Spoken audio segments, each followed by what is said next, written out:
Hello बच्चों, मैं श्रुति शुक्ला।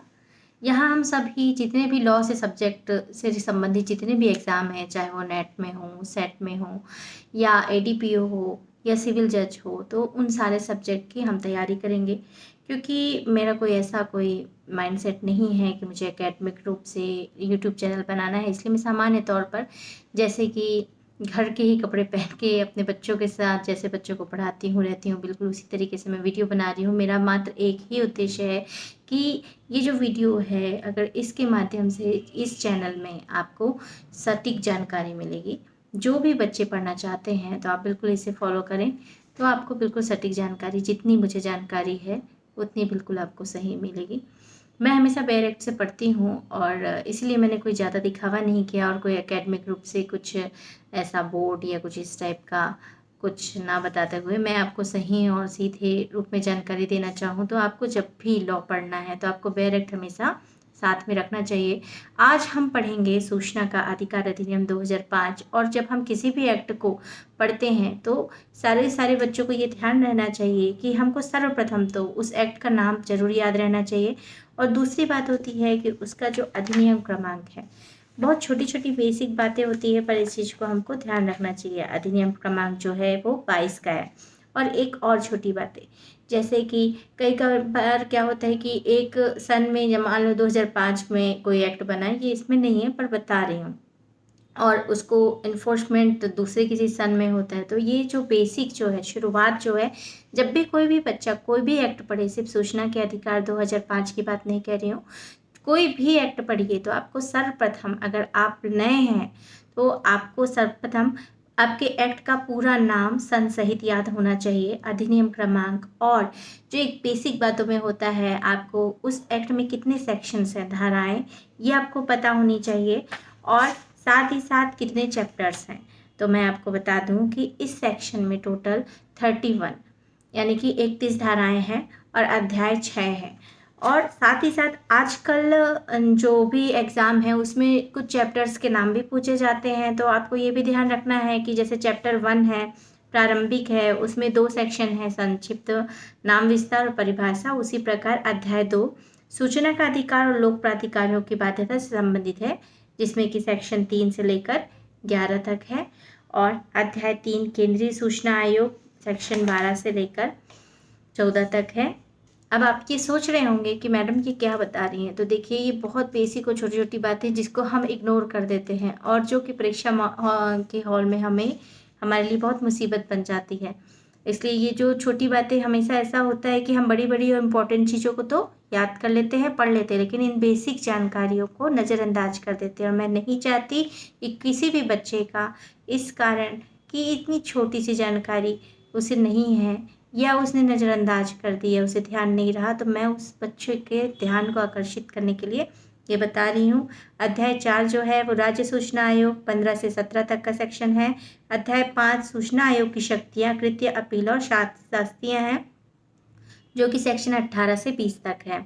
अध्याय 6 प्रकीर्ण है, जो कि सेक्शन 21 से लेके 31 है। और जो लास्ट जो सेक्शन है 31 अर्थात 31, वो निश्चित है, इस चीज़ को ध्यान देंगे। और इस अधिनियम में 2 अनुसूची है, एक प्रथम अनुसूची है और एक द्वितीय अनुसूची। तो ये सारी चीज़ें तो है ही, साथ ही साथ में इस एक्ट को अगर आप पढ़ रहे हैं तो इसका अधिनियम क्रमांक, जैसा कि हम बता चुके हैं, 22 है।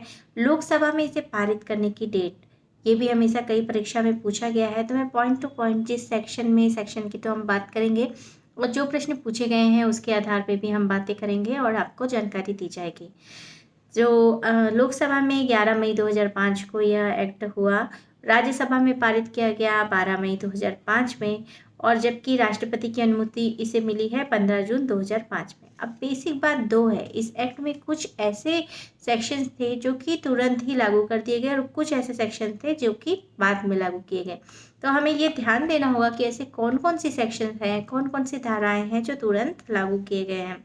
सेक्शन जो है 4 की उपधारा 1 सबसेक्शन 1 5 का सबसेक्शन 1, 5 का सबसेक्शन 2, 12, 13, 15, 16, 24, 27। तो इस चीज़ को आपको ध्यान रखना है कि 28 दिनांक और 28 सेक्शन दिनांक 15 जून 2005 से प्रवृत्त हुआ और शेष प्रावधान दिनांक 12 अक्टूबर 2005 से प्रवृत्त है। होता ये है कि हम जब हिंदी मीडियम से हैं और इंग्लिश मीडियम से, तो हिंदी मीडियम वालों को कभी कभार हिंदी की संख्या समझ में आती है, इंग्लिश मीडियम वालों को हिंदी की संख्या समझ नहीं आती है। तो इस मामले में मैं खुद कंफ्यूज हूँ कि आप लोगों को हिंदी के अंकों को बताऊँ कि इंग्लिश के अंकों को बताऊँ। तो अगर आप लोगों को कोई भी दिक्कत जा रही है तो कृपया मुझे मैसेज करके आप बता सकते हैं कि आपको क्या तकलीफ जा रही है पढ़ने में। यह अधिनियम जो है वो गणराज्य के 56वें वर्ष में अधिनियमित किया गया और संपूर्ण भारत पे है। तो इस चीज़ को आपको ध्यान रखना है। कभी कभार क्या होता है, इस अधिनियम का मोस्ट इम्पॉर्टेंट प्रश्न ये हमेशा जनरली बहुत सारे प्रश्नों में पूछा गया है, बहुत सारे परीक्षाओं में पूछा गया है, चाहे वो सेट हो, नेट हो, एडीपीओ हो या सिविल जज का, कि सिविल जज में तो सॉरी छत्तीसगढ़ सिविल जज में ये सब्जेक्ट नहीं है। तो ये पूछा जाता है कि संविधान का कौन सा सेक्शन, कौन सा आर्टिकल, संविधान का कौन सा आर्टिकल संविधान सूचना के अधिकार 2005 की व्याख्या करता है। तो वो है सेक्शन आर्टिकल 19।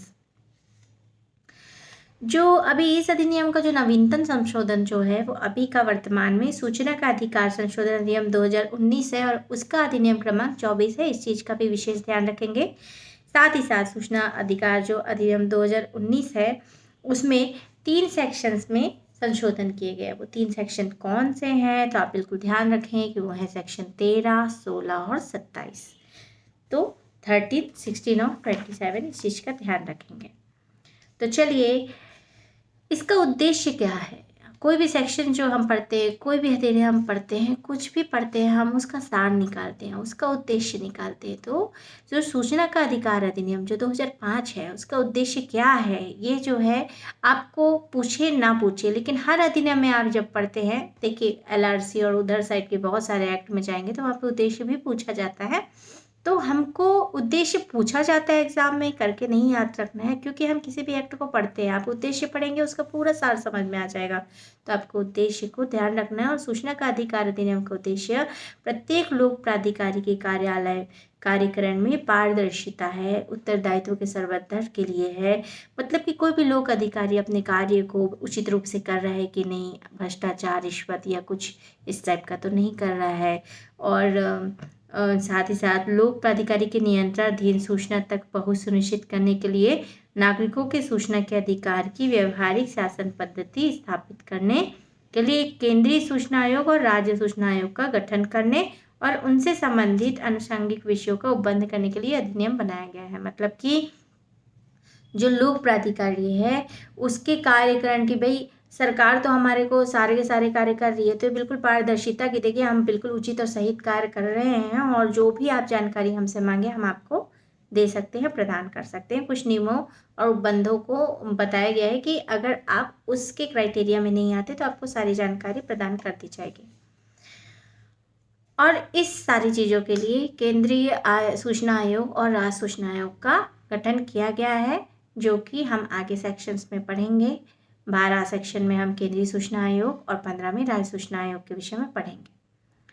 तो यहाँ पे हम संक्षिप्त नाम विस्तार पढ़ें तो इसका जो विस्तार है वो संपूर्ण भारत पे है और जो इम्पोर्टेंट प्रश्न हमेशा पूछा जाता है, इस चीज़ को ध्यान रखना, क्योंकि अभी रिसेंट 2000 जम्मू कश्मीर पुनर्गठन अधिनियम 2019 के बाद में जम्मू कश्मीर राज्य के सिवाय ये जो शब्द है वे विलोपित हो गया है। तो इसका भी आप ध्यान रखेंगे, इसमें ही नहीं हर एक सब्जेक्ट में।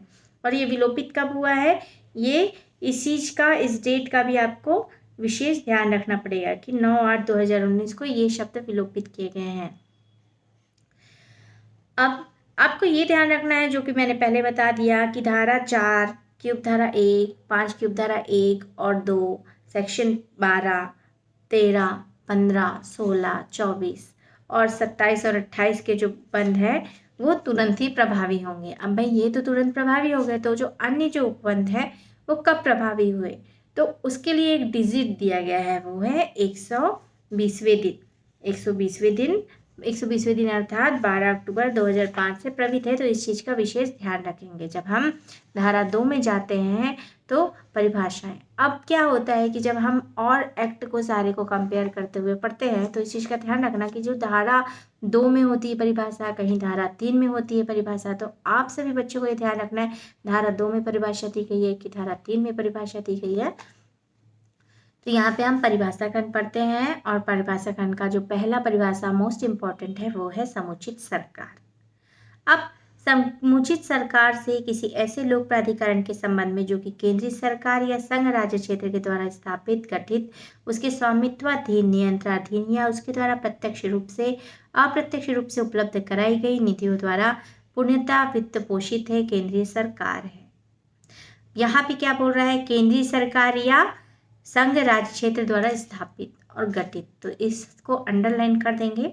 और या तो स्थापित की गई, एस्टेब्लिश्ड की गई है, या तो गठित की गई है, कॉन्स्टिट्यूट की गई है, या तो उसके स्वामित्व में नियंत्रणाधीन है, या प्रत्यक्ष या अप्रत्यक्ष रूप से जो भी उसकी जो निधि है जो उनको दिया जाता है उससे पोषित की गई है, तो वो क्या होगी, केंद्रीय सरकार अभिप्रेत है।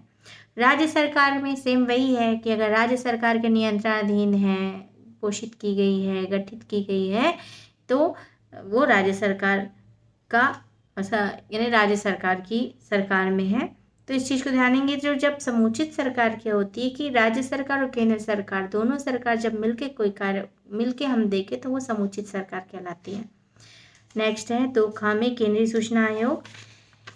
इस चीज़ को आपको एक चीज़ और ध्यान दे देना है कि जब भी हम पढ़ते हैं, क्या पढ़ेंगे, जब भी हम परिभाषा खंड पढ़ते हैं तो जनरली एक चीज़ का छोटा ध्यान है उसको हमें रखना होगा, वो है कि कितनी परिभाषाएं, जैसे कि 1 2 3 4 5 6 7 8 9 10।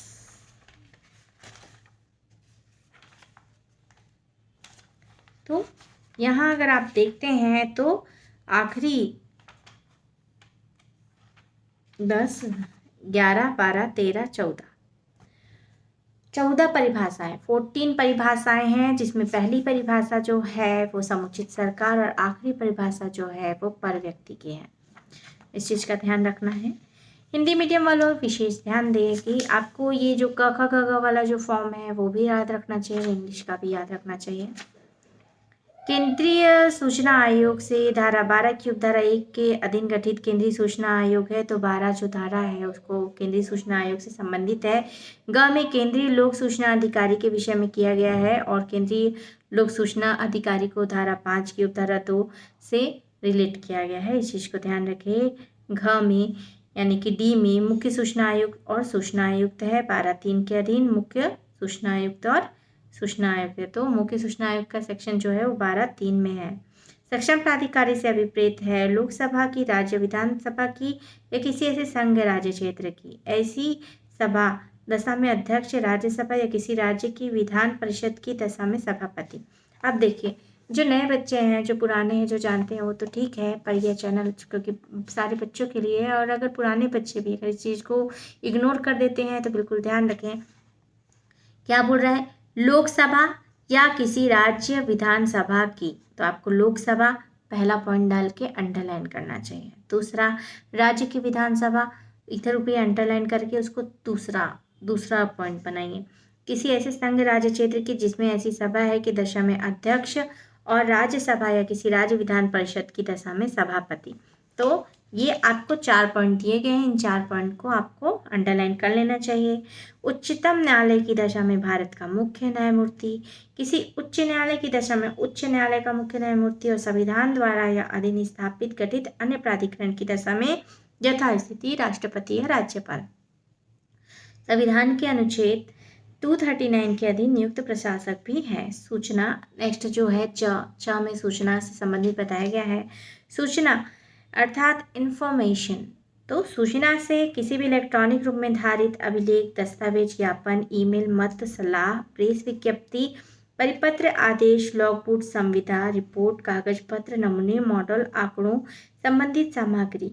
अरे अब आप सोचेंगे ऐसे आप एक फ्लो में पढ़ लेंगे और पढ़ के आप निकल जाएंगे कि हाँ सूचना, पर इससे प्रश्न कैसे आते हैं, प्रश्न ऐसे आते हैं कि आपको एक एक पॉइंट जो है वो ध्यान देना होगा, या तो सामने वाला जो पीएससी है ये इन पॉइंट में इसी को एज इट इज़ रख के कोई दूसरा पॉइंट आपके पास लेके आएगा, और जो कि दूसरा होगा, जो कि इनसे संबंधित नहीं होगा।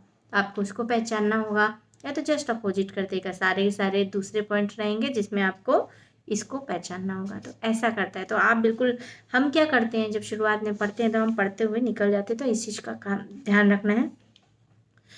तो सूचना से किसी भी इलेक्ट्रॉनिक रूप में धारित अभिलेख, दस्तावेज, ज्ञापन, ईमेल, मत सलाह, प्रेस विज्ञप्ति, परिपत्र, आदेश, लॉगबुक, संविदा, रिपोर्ट, कागज पत्र, नमूने, मॉडल, आंकड़ों संबंधी सामग्री, किसी प्राइवेट निकाय से संबंधित सूचना सहित जिस तक तत्समय प्रवृत्त किसी अन्य विधि के अधीन लोक प्राधिकारी की पहुंच हो सकती है कोई भी सामग्री। तो सभी को आप 1, 2, 3, 4 के हिसाब से कर लेंगे। नेक्स्ट है विहित। विहित से यथास्थिति समुचित सरकार विछा यानी जी होता है। यथास्थिति समुचित सरकार सक्षम प्राधिकारी द्वारा अधिनियम के अधीन बनाए गए नियमों द्वारा विहित विपरीत है। ज यानी कि एच है लोक प्राधिकारी संविधान द्वारा उसके अधीन संसद द्वारा बनाई गई किसी अन्य विधि द्वारा राज्य विधानमंडल द्वारा बनाई गई किसी अन्य विधि द्वारा समुचित सरकार द्वारा जारी की गई अधिसूचना या किसी आदेश द्वारा स्थापित या गठित कोई प्राधिकारी निकाय या स्वायत्त सरकारी संस्था अभिप्रेत है।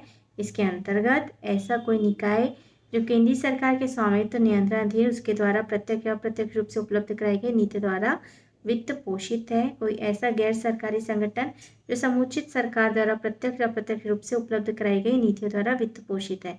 तो लोक प्राधिकारी बहुत इंपॉर्टेंट है, इस चीज़ का ध्यान रखना, हमेशा पूछा जाता है।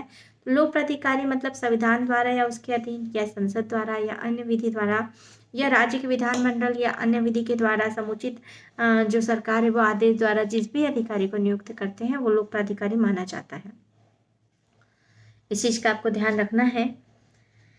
नेक्स्ट है छ में है अभिलेख। अभिलेख अर्थात रिकॉर्ड। अब रिकॉर्ड में क्या सम्मिलित है, ऐसा ही प्रश्न पूछा जाएगा कि सम्मिलित क्या है और क्या नहीं सम्मिलित है। तो यहाँ पे भी जो छोटे छोटे पॉइंट है उसको आप बिल्कुल 1, 2, 3, 4 ऐसे सीरीज बना के रख लीजिए ताकि आपको कोई दिक्कत ना जाए।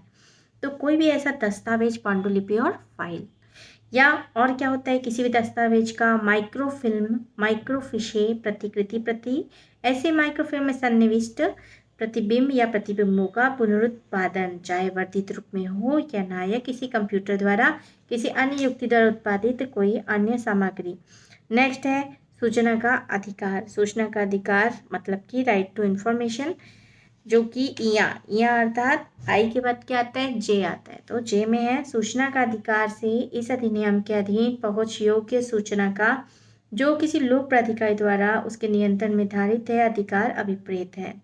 अब सूचना के अधिकार में हमारे कौन कौन से अधिकार हैं, हम कौन कौन से अधिकार की मांग कर सकते हैं, तो उस सब चीज़ों की लिस्ट जो है वो सूचना के अधिकार में बताई गई है। और वो लिस्ट है कृति, दस्तावेज, अभिलेखों का निरीक्षण, दस्तावेज या अभिलेखों के टिप्पण, उद्धरण, प्रमाणित प्रतिलिपि, सामग्री के प्रमाणित नमूने, Diskit, floppy, tape, video cassette के रूप में अन्य इलेक्ट्रॉनिक रीति में प्रिंट आउट के माध्यम से सूचना, जहां ऐसी सूचना किसी कंप्यूटर या किसी अन्य युक्ति में भंडारित तो अभी प्राप्त करना है। नेक्स्ट है राज्य सूचना आयोग। राज्य सूचना आयोग से धारा 15 की धारा 1 के अधीन राज्य सूचना आयोग अभिप्रेत है। और नेक्स्ट है ठ में मतलब कि के यानी एल, राज्य सूचना मुख्य आयुक्त। राज्य सूचना आयुक्त 15 की उपधारा 3 के अधीन नियुक्त राज्य मुख्य सूचना आयुक्त है।